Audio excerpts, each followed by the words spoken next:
Taxation, Tax Administration and Remedial Matters Bill, first reading. The Honourable Peter Dunn. Mr Speaker, I move that the Taxation, Tax Administration and Remedial Matters Bill be now read a first time, and I can assure Mr Robertson I have checked the drafts very thoroughly. This is the right speech for the right occasion, and it will be worth listening to.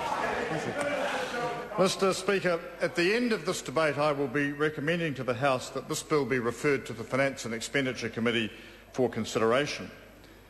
This bill continues what's been a very important year for tax reform, which has ushered in a package of measures promoting economic growth and integrity and fairness in the tax system.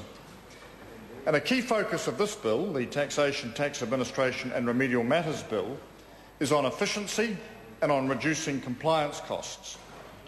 Reducing tax compliance costs is something that every government and every minister talks about, but it's something we have to work at constantly to stimulate the New Zealand economy and to encourage investment. One of the measures that this bill contains, sir, is the abolition of gift duty. I first raised the prospect of the abolition of gift duty in June of this year, and following a consultation process, I'm delighted that this bill gives effect to that decision. Gift duty no longer raises any significant revenue, and it imposes significant compliance costs on taxpayers. It is well past its use-by date, and I'm delighted also that the announcement of its pending abolition has already been widely welcomed by taxpayers. Gift duty is a tax that currently produces around $1.5 million in revenue, costs in revenue and direct costs around $500,000 to collect, and is estimated to cost around $70 million in compliance costs. Under any reasonable assessment, it does not add up, and so its abolition is long overdue. Mr Speaker, this bill also makes changes to the tax disputes process, and I'm delighted that there's been generally strong support for the proposed changes to the procedural rules that we're making regarding the tax dispute process, along with some administrative changes to the process. Let's address the issue of how much Inland Revenue manages this system, and we've done that through a process of significant public consultation and dialogue with key stakeholders in the matter.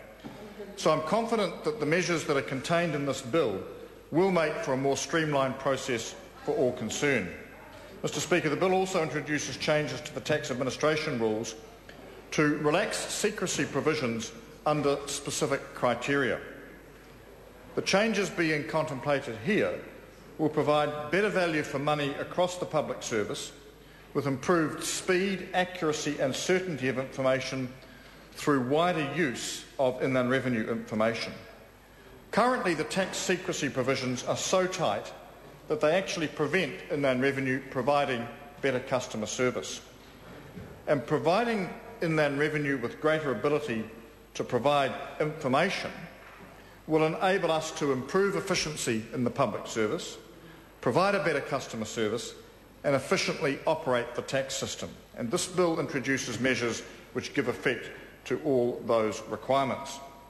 Changes to the tax information sharing and secrecy provisions in the bill would allow Inland Revenue to share information with other government agencies for specific purposes and under specific criteria, for example, to prevent abuse of the social assistance system.